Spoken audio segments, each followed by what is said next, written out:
আসসালামু আলাইকুম, আপনাদের সকলকে আমার চ্যানেলে ওয়েলকাম জানাচ্ছি। নতুন আরও একটি পর্বে নতুন আরও একটি রেসিপি দেখার জন্য।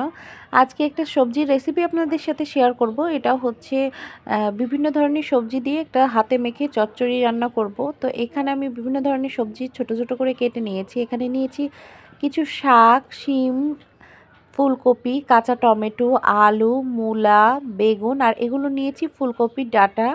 তো সবগুলো আমি কেটে নিয়েছি ছোট ছোট কুচি কুচি করে। এখন আমি সবগুলো সবজিকে একটা কড়াইয়ের মধ্যে দিয়ে দিচ্ছি।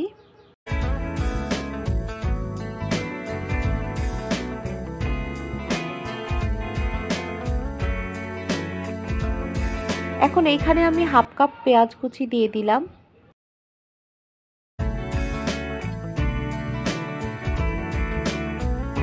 স্বাদ মতো লবণ, হলুদের গুঁড়া, মরিচের গুঁড়া,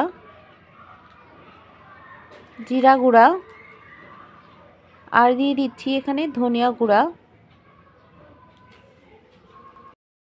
এখানে আমি 1/4 কাপ সয়াবিন তেল দিয়ে দিয়েছি। এরপরে দিয়ে দিচ্ছি 1 চা চামচ আদা রসুন বাটা।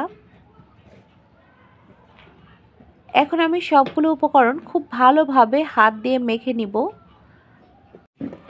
সবজির সাথে সব মশলা একসাথে খুব ভালোভাবে মাখানো হয়ে গেছে। এখন আমি এর মধ্যে পানি দিয়ে দিচ্ছি।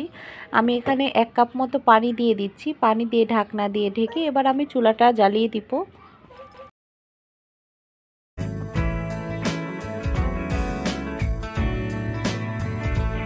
আর সবজিটা আমি মাঝে মাঝে নাড়াচাড়া করে দিচ্ছি ঢাকনা তুলে।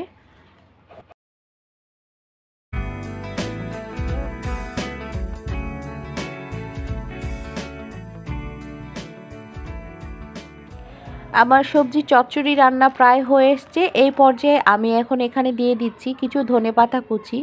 এরপরে আমি ভালো করে মিক্সড করে নিব সবজির সাথে।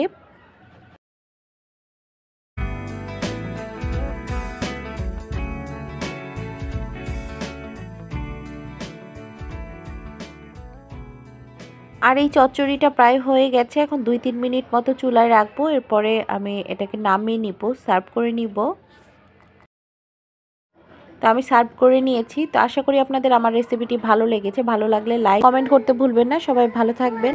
আল্লাহ হাফিজ।